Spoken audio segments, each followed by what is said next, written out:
Hey everybody, it's Miss Negron. So today we're going to be talking about the law of sine, which is used to either find a missing side or a missing angle whenever you are given two sides and two angles opposite of those sides. So if you take a look at the formula, lowercase letters represent your side measurements, whereas the capital letters represent your angles.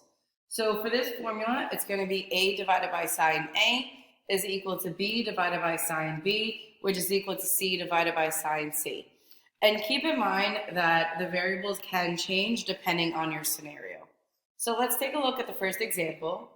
It says in the accompanying diagram shows the approximate linear distances traveled by a sailboat during a race. The sailboat started at point S, traveled to points E and A respectively, and ended at point S. Based on the measure shown in the diagram, determine the distance from point A to point S. So the first thing I'm going to do here is I'm going to label the different sides based on the vertices. So if I have angle A here, or vertex A, opposite of that will be side A. So I know that side A is 32 miles. The same thing is going to be for E and S. So opposite of vertex E is side E, and opposite of vertex S is side S. So in this case, I'm going to rewrite the formulas based on what I'm given. So I know that I'm looking for E. So I'm going to have A divided by sine A is equal to E divided by sine E. Then from here, I'm going to put in the proper substitutions. So side A, I know is 32 miles, divided by sine of A, which is 75 degrees. And that's going to equal to side E, which we're looking for, so we're using X, divided by sine of E, which is 65 degrees. From here, we're going to cross multiply. So X times sine of 75 will stay as is. And then cross multiply our other side in order to get 32 times the sine of 65. So instead of multiplying, what we're going to do is divide both sides by the sine of 75, because we are looking to isolate the variable on the left-hand side. So on the left, the sine 75s will cancel out, so we will be left with X is about 30.02, and because we're looking for a side measurement, this is actually going to have a unit of miles.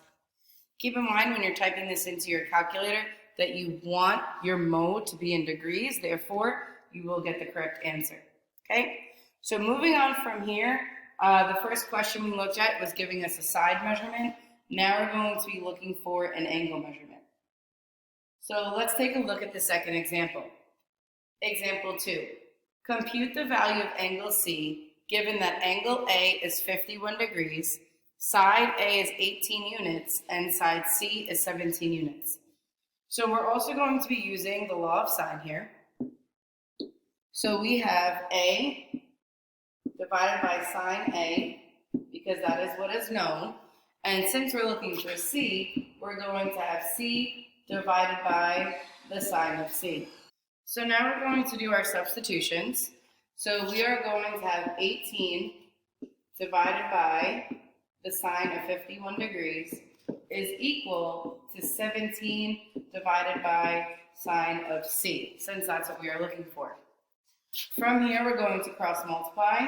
So 17 times the sine of 51 is going to equal to 18 times sine C. Remember, the goal is to isolate the variable C. So from here, we're going to divide both sides by 18.